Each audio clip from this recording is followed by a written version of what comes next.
हरे कृष्णा बच्चों, welcome to the YouTube channel of अपनी university. आज की क्लास में हम स्ट्रैटेजिक मैनेजमेंट, जो हमारा मैनेजमेंट पेपर 2 है यूजीसी नेट का, उसका आज एक टॉपिक हम डिस्कस करने वाले हैं जिसका नाम है process of strategic management. Strategic management क्या है? एक ये प्रक्रिया है, एक ये प्रोसेस है जिसके अंदर हम स्ट्रैटेजीज बनाते हैं। अब ये बनती कैसे है, इनके अंदर क्या क्या स्टेजेस आती हैं, उसको आज की क्लास में हम ये डिस्कस करने वाले हैं। देखिए, सबसे पहले अगर हम स्ट्रैटेजी बनाने की बात करें तो जो सबसे पहली चीज होती है वो हमको क्या करना होता है, हमें पहले अपना स्ट्रैटेजिक इंटेंट डिसाइड करना होता है। स्ट्रैटेजिक इंटेंट का मतलब मैंने आपको प्रीवियस क्लास में बताया था कि जहां पे हम हमारे स्ट्रैटेजी बनाने का क्या उद्देश्य है, क्या ऑब्जेक्टिव्स हम अचीव करना चाह रहे हैं, क्या हमारे गोल्स हैं, क्या हमारा विजन है, क्या हम एस्पायर करते हैं बनने के लिए, क्या हमारी बिजनेस करने का पर्पस है, ये सब चीजों को हम पहले डिसाइड करते हैं।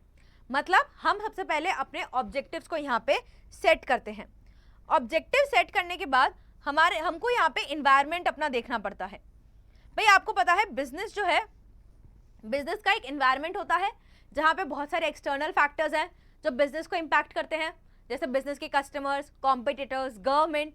और बिजनेस के कुछ इंटरनल इन्वायरमेंट के एलिमेंट्स होते हैं, जैसे उनके एम्प्लॉयज़, उनके इन्वेस्टर्स, उनके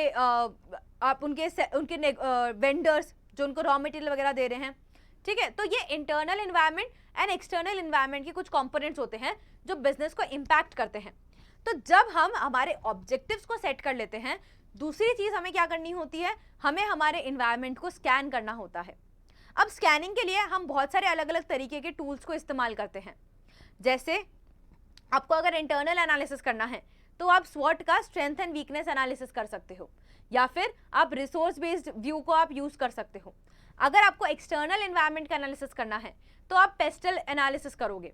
आप पोर्टर्स 5 फोर्सेस मॉडल को यूज कर सकते हो एनालिसिस करने के लिए। ठीक है, तो हम सबसे पहले क्या करेंगे, अपने ऑब्जेक्टिव सेट करेंगे, फिर हमारे आसपास के एनवायरनमेंट को स्टडी करेंगे कि हमारे आसपास चल क्या रहा है, वो हम स्टडी करने की कोशिश करेंगे। उसके बाद हम आगे बढ़ते हैं कि ठीक है, हमारा ऑब्जेक्टिव ये है, हमने एनवायरनमेंट का स्कैनिंग कर लिया, अब हम स्ट्रैटेजीज बनाना शुरू करेंगे। जैसे मैंने ये देखा कि अभी मेरे एनवायरनमेंट में कॉम्पिटिटर्स बहुत बढ़ रहे हैं। ठीक है, जो मेरी इंडस्ट्री है उसके अंदर बहुत सारे लोग अभी एंट्री कर रहे हैं, बहुत सारे बिजनेसेस आ रहे हैं। तो अब मेरे को अपनी सेल्स बढ़ाने की जरूरत है, मुझे अपने कस्टमर्स तक अपनी रीच ज़्यादा करनी पड़ेगी अगर मुझे बिजनेस है। तो ये मेरा ऑब्जेक्टिव यहाँ पे सेट हो गया। अब ये जो मेरे कस्टमर तक पहुँचने का जो तरीका है वो बहुत अलग अलग तरीके हो सकते हैं। बहुत सारी स्ट्रैटेजीज आप यूज कर सकते हो, जैसे आप डिजिटल मार्केटिंग कर सकते हो, आप इन्फ्लुएंसर मार्केटिंग कर सकते हो, आप जगह जगह पे अपने ऑफलाइन कियोस्क लगा सकते हो। राइट, मतलब अपने कस्टमर्स तक पहुंचने के लिए, ब्रांड इमेज को बढ़ाने के लिए, अपनी अवेयरनेस क्रिएट करने के लिए आपके पास बहुत सारे ऑप्शंस हैं जिनको हम बोलते हैं स्ट्रैटेजिक ऑल्टरनेटिव्स। अब आपका काम होता है कि ये जो स्ट्रैटेजिक ऑल्टरनेटिव्स हैं, इनमें से आप बेस्ट, जो आपका ऑल्टरनेटिव है, बेस्ट ऑप्शन जो है आप उसको चूज करें। वो हम कैसे चूज करते हैं, जितने भी अलग अलग हमारे पास ऑल्टरनेटिव्स होते हैं, हम उनके पॉजिटिव्स एंड नेगेटिव स्टडी करते हैं कि हमको उनसे क्या फायदा और क्या नुकसान हो सकता है, क्या प्रोज एंड कॉन्स है।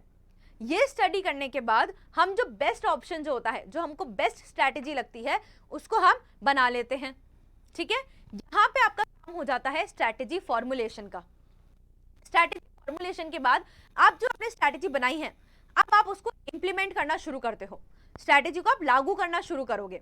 लागू करने के लिए आप क्या करोगे, स्ट्रैटेजी के लिए सबसे पहले आप अपने एम्प्लॉयज को कम्युनिकेट करोगे कि भाई ये स्ट्रैटेजी हमने बनाई है, अब तुम लोगों को इसको इंप्लीमेंट करना है।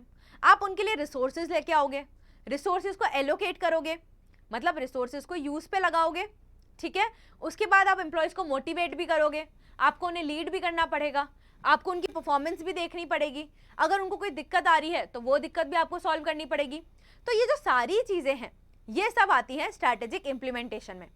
अगर आपको याद हो तो जो हमारा मैनेजमेंट के फंक्शंस होते हैं, उसमें एक फंक्शन होता है डायरेक्टिंग, कि कैसे काम हमको लोगों से करवाना है। डायरेक्टिंग के जो एलिमेंट्स हैं वो स्ट्रैटेजिक इंप्लीमेंटेशन के अंदर आते हैं। जब आपने स्ट्रैटेजीज को इंप्लीमेंट कर दिया है यहाँ पे, उसके बाद आप क्या करते हो, आप उनका इवैल्यूएशन करते हो। क्या करते हो आप, इवैल्यूएशन करते हो। इवैल्यूएशन का मतलब क्या है कि आपने शुरू में गोल सेट किया था, एक ऑब्जेक्टिव आपने सेट किया था कि मुझे जो है अपनी ब्रांड अवेयरनेस को इंप्रूव करना है। ठीक है, मैंने उसके लिए गोल सेट किया कि मैं अगले महीने जो है या अगले 2 महीने में जो मेरी सेल्स होंगी वो मैं 1.5 टाइम्स बढ़ा दूंगी।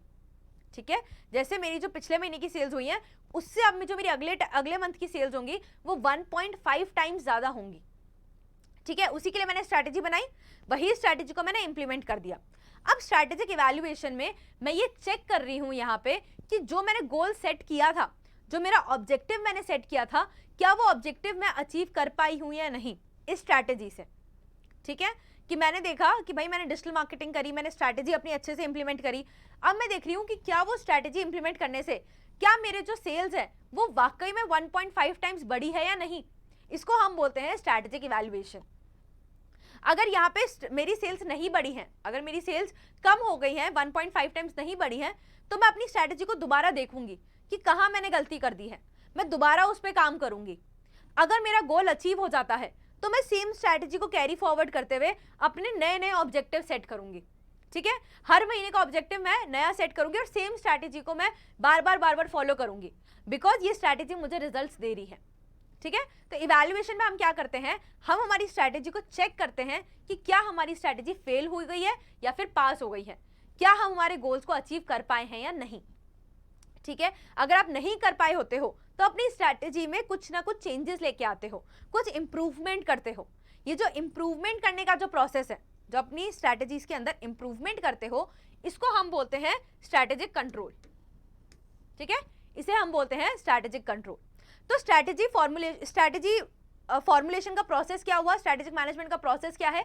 सबसे पहले आपने अपने गोल सेट करने हैं, ऑब्जेक्टिव सेट करना है।